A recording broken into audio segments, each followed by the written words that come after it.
What's up, ladies and gentlemen? This is Frank. We live everything black. I just want to come on here and show y'all a little bit about what Trump was talking about as far as the Social Security waste. Now, I want y'all to listen to this. This is going to trip you out. And this is shit that the Democrat Party has been hiding from us for a long time. I don't think it's just the Democrat Party. I think it's that it's Congress, the government is hiding this. They don't want it out there. And even if it's true, they're not going to tell you this because this has been going on for a long time. They're just going to try to figure out another way to get ahead of it. But that's why they didn't want this man as president, because he's opening raising the dress of um, the government. They don't like that. So let's look at this thing. Let me back it up a little bit. Hopefully I'll catch it at the right spot here. On Social Security from the age of 120 years old to 100. He was 127 years old. That's a record. 0.9 million people are on the age of Social Security from 130. I'm saying because they're too incendiary and thousands of people. But listen to this: 3.6 million people.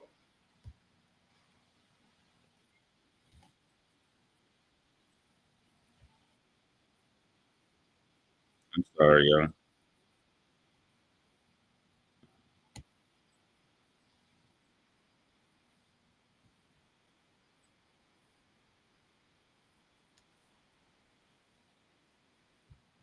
Social Security from the age of 120 years old to 100. Let me explain what's going on here. Trump is talking about all these people that's over 100 years old that are supposed to be collecting checks. Now, you wonder why Social Security checks are so small.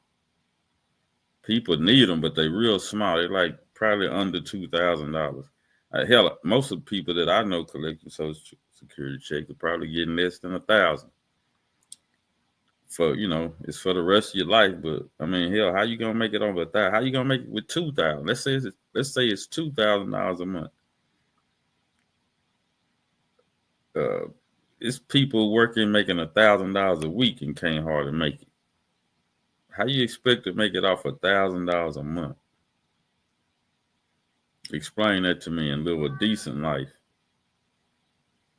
But anyway, if they get rid of all this waste they got of these people that so-called past 100 and still living, I think it's like he gonna name one person that's 360 years old. One person in America collecting Social Security.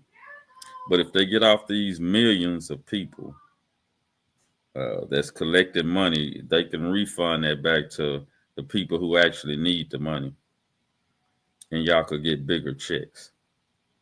You know what I'm saying? So I believe somebody has all along been collecting this money. So I'm gonna let Trump do what he do best, and let y'all know what he's seen. 129 years old.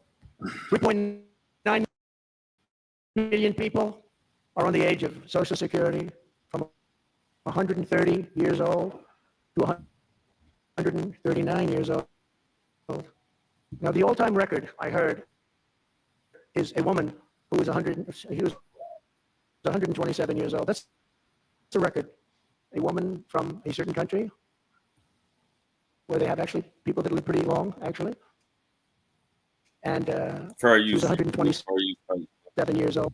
Well, that's pretty old. But we're topping her by millions of people. 3.5 million people from the age 140 to 149 years old. 1.3 million people are on Social Security from the age 150 to 159. And over 130,000 people are on Social Security over the age of 159.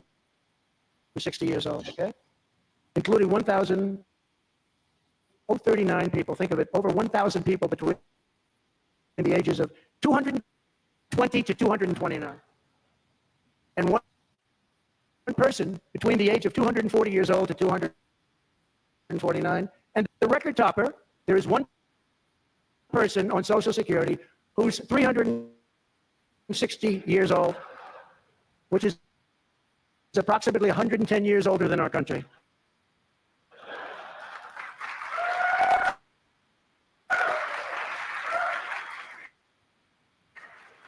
So what we're trying to find out, and what we will find out, is are people being paid from all of these, somebody pocketing 10,000 here, 10,000 there, what's going on? So we'll find that out pretty easily because we have a lot of computer geniuses.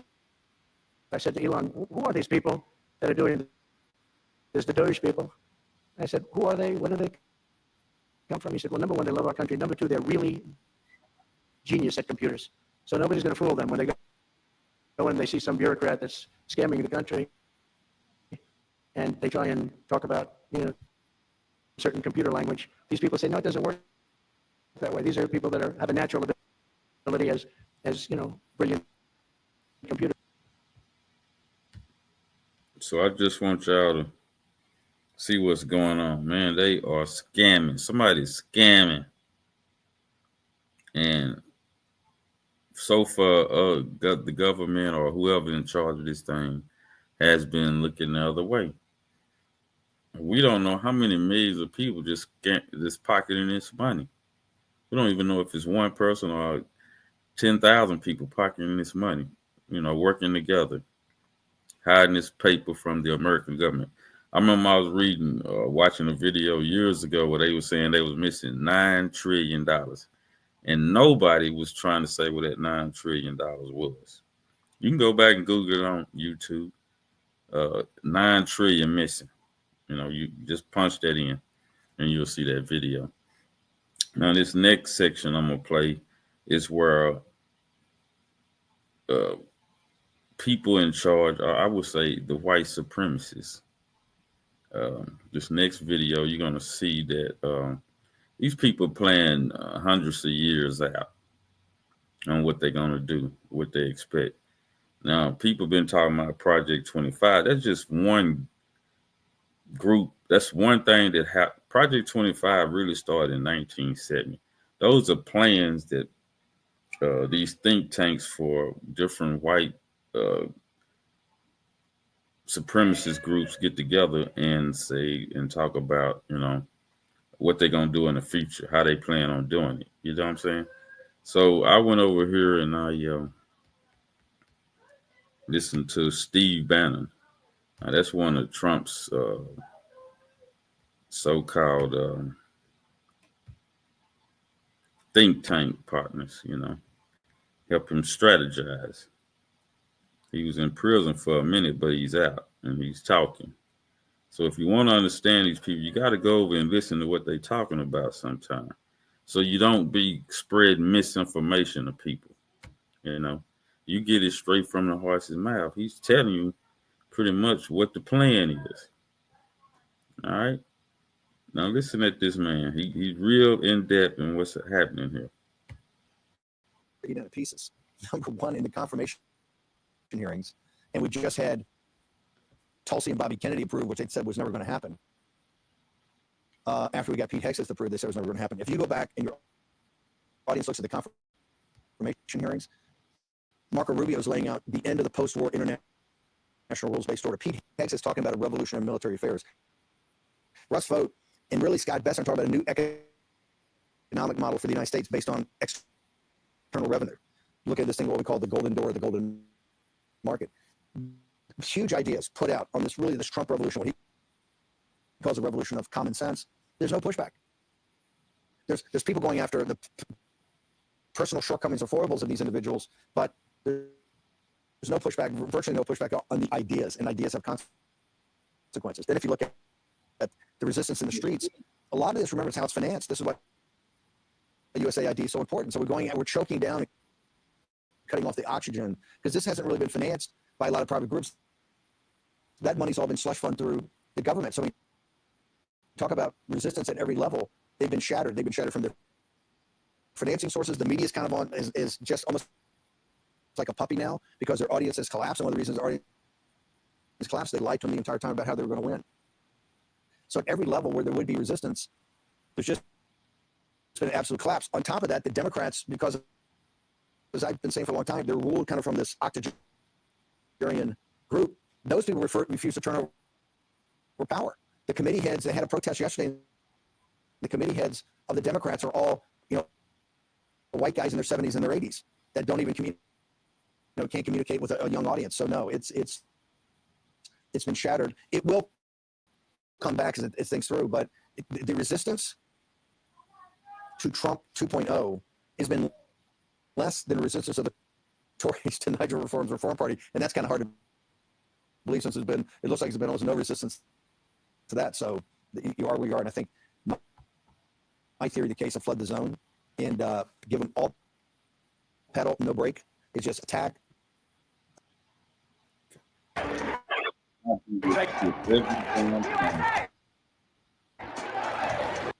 I do that shit every time. Sorry about that, y'all. Let me go back. Go back.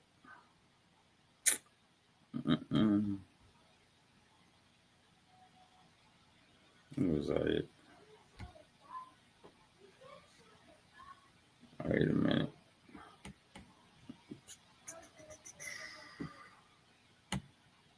Let me get off of here. One moment, man. I always do that. Hit the wrong down button. One moment.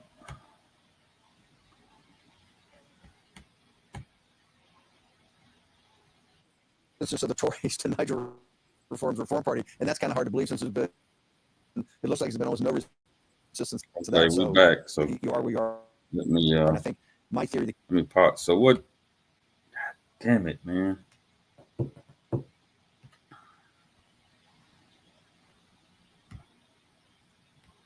So what? He was basically explaining that the Democrat Party has collapsed. They don't have an audience, and it's older people that has taken over their party, and they don't want to release power. They don't want to transfer the power to the younger generation, so they holding on to it, right? So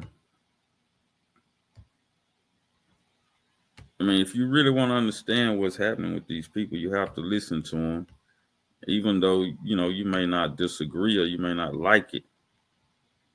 They really putting the information out there because you don't want to hear it, So I go over and listen to them sometimes. I got that from my brother Jason Black. He goes and listens to this type of stuff. He even did a movie or a DVD or a documentary on race war. So you guys got to go over.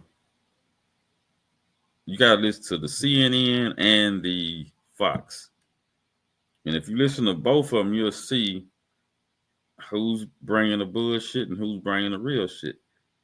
The Republicans are pushing the gas down now because they got the go ahead, because the Democrats is done. They done lied and hid so much shit that these people finna come out with until that show you how sleep black people were. They were just voting for these people for no damn reason. If you go and ask people, why you vote for the Democrat? That's because my grandmama told me, or they don't even know why. They just go vote because they think the Republicans is racist, which they are. But you forget the Democrats racist too. These are two white supremacy, two wings of white supremacy. One of them want to rule you with a smile. The other want to rule you with a knife in your back. Okay. The other one want to rule you with a knife, just knife you already. Forget talking to you. And the other one want to rule you with a smile and put a knife in your back as soon as you turn your back. That's the Democrat Party.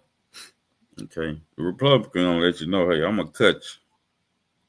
And so you can be prepared for that. or they'll say y'all stay over there, y'all do y'all thing, or they'll let a few of y'all in, just like the Democrats let a few of y'all in. But mainly, I'm gonna do a show here in a minute about the sisters, how they take the sisters into the party and make them think that they something important, and then show them later you ain't about shit because we finna cancel everything you do. Right? A lot of these sisters are getting terminated now from the networks. They getting rid of y'all. See, white supremacy only use or choosing when they done with you. They break you. That's what I'm saying about Jasmine Crockett. When they get through using her, they gonna break her. But anyway, like I said, if you listen to Stephen Banner, which I'm gonna play a little more of what he's saying, because this dude gonna ask him some real important questions. I'm trying to let y'all know if you listen to these people, you can know how to counteract what they doing. You can let what they need to do go on through. The Republican Party is gonna push ahead regardless of what we think about it because they have power right now, right? So he with the most power gonna push forward. They trying to get through as much as they can while Trump still got the game going because Trump after 4 years he done, right? He can't come back. He got to bring some. They got to find somebody new, just like the Democrats got to find somebody new. They got to come out with different talking points. And this guy, in the beginning, if y'all rewind what was just said, he was telling you what they trying to do.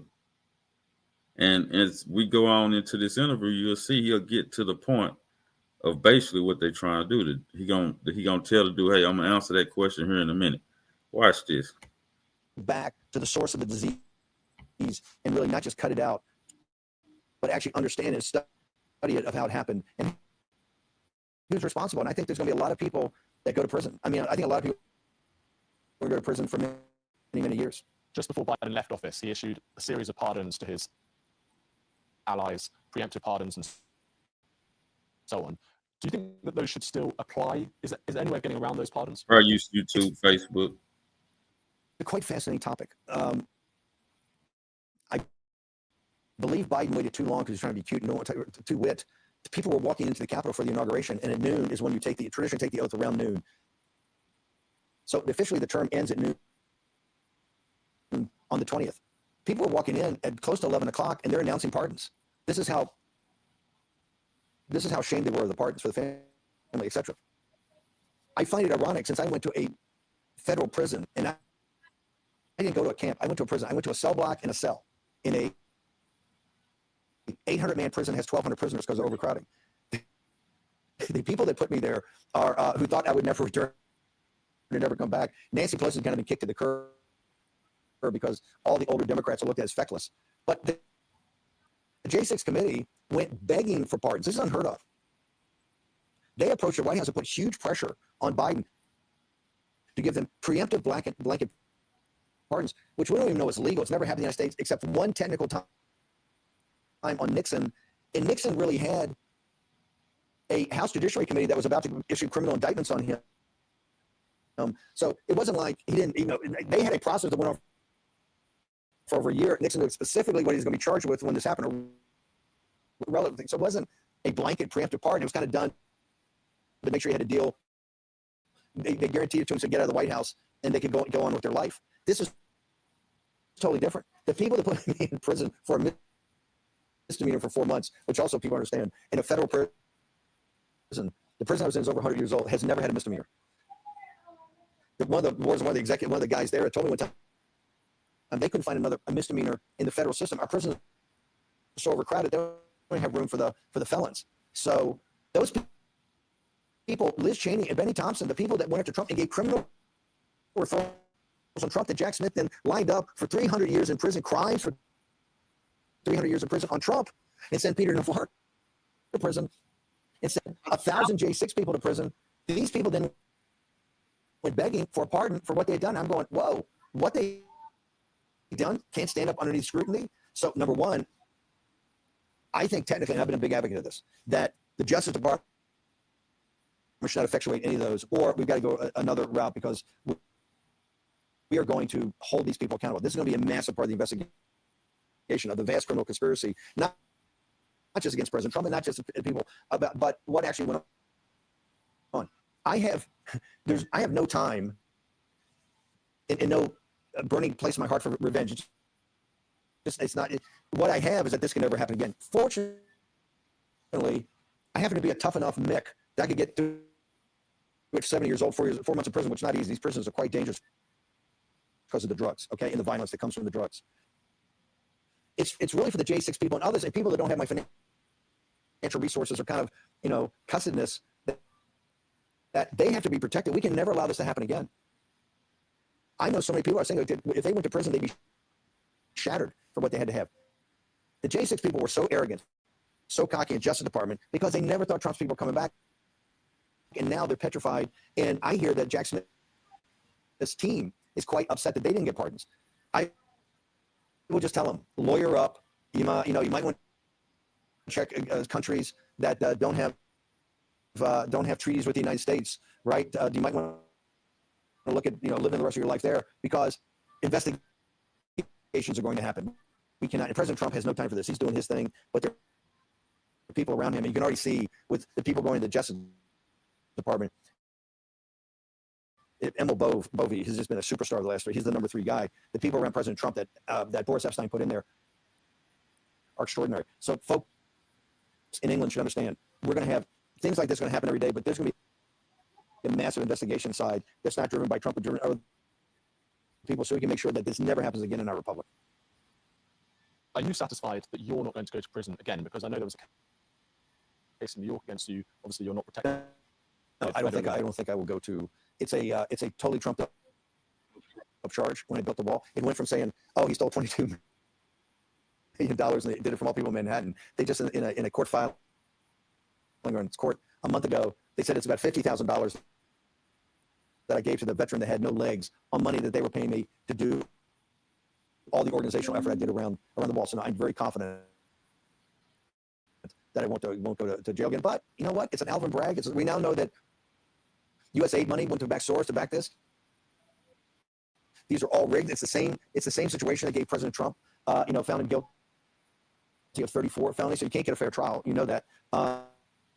And they would put President Trump in. If he had not won on November 5th, your audience should understand, President Trump would have been in. They would have tried to put him in prison for a decade just in New York City. So this is dangerous. It's so rigged, and we're seeing people now start to reject it. But no, I feel highly confident that won't happen. But I tell people, don't think this is, unless we take this out root and branch now. This could always come up in the future. And I tell people when they first come in, they want to be in leadership roles. I said, listen, you got to do a deep heart. You got to do a deep check here, because we're going up against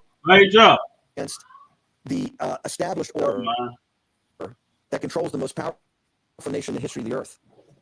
They will send you to prison, or in Trump's case, and I've warned about this, assassination. So I said, if you're not prepared to go to prison, if you're not prepared to sacrifice your life, you're in the wrong line of work.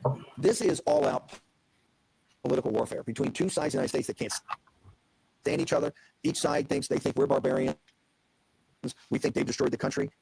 We think they're dangerous. They think that we're beyond dangerous. There's no love lost here between others. And look what they did to President Trump. And now that we're in charge, we owe it to this country. And here's what I tell people. Just get the facts out. What helps us every time there's more facts that come out, because now look what's happening. Ratcliffe gets to the CIA, and in 2 days, first day, well, guess what? The CIA actually did agree. He released, the CIA did agree that the virus came from the Wuhan lab. What did War Room say on, I don't remember, January 20th of 2020? We came out with that first, and we were taken off all platforms. We were deplatformed because this is conspiracy theory. Now we know the CIA had information. The next day, Ratcliffe leaked out that, hey, the Chinese Communist Party, since the PLA controlled the lab, maybe either inadvertently leaked on their watch, or they might have even released it on purpose. So my point is, I want to declassify 5 million documents right now. So you see, he's talking about, I hope my computer don't die, y'all, because I just plugged that sucker up. and it was getting dead. I didn't even notice the battery. So I'm gonna try to rush just in case this thing shut off. Um, you can see that he's talking about the difference between them and the Democrats. The Democrats are they like he said they both hate each other, and now that they got power, they pulling full steam ahead, so they can start putting charges on these people and getting rid of certain organizations so that they, stuff like this don't happen again to them. This guy went to prison, right? And then they would have had Trump in prison had he not won the election. So now they trying to make sure that nothing like this can happen again. And if you see what he was saying, he was going into details about that. So um, I think I'm gonna go ahead and do like another few more minutes of him talking, and then I'm probably gonna end this part of the show. I got another piece of the show coming out here in a few minutes, so let me let him. Let me see if I can get some more info on this here. Let me see what he's saying. I want to have radical transparency in all of these court hearings, including we're a huge believer that General Milley must be recalled to active duty. He must go before a military tribunal under the laws of the Uniform Code of Military Justice, which is different than civilian law here. General Milley has to be tried for treason because I believe he's guilty of treason, but that has to be done in a fair and equitable way. But I think that has to be done now. And so you're going to see people around President Trump and people in the MAGA movement that have these platforms that are quite powerful, really putting pressure on that we got to drive this one and continue to do it. And people should understand, I'm a huge advocate of releasing documentation of what MI6 and the CIA have been doing for years. The British people are not paying, didn't know they were paying for this. The American people didn't know they were paying for this. This is not acceptable. It's very much like when the Church Commission came up in the 70s because the CIA, we had no House Intelligence Committee. We had no Senate Intelligence Committee. The CIA had been out of control. We found out in that all the involvement they had in assassinations in sub-Saharan, in Africa and in Latin America, and they didn't even want to touch their involvement in assassinations here in the United States of either Martin Luther King or Bobby Kennedy or Jack Kennedy and or others, right? Their involvement. And so I believe in massive declassification and massive. So he's asking for massive investigations on the CIA and all that stuff they've been having about all these assassinations that's been happening all across America back, especially during the 60s. So they trying to open up some documents and put them out there so the American people can see that we've been getting played. And they've been knowing about it, but they've been suppressed by the Democrat Party, with their power side. So this is good.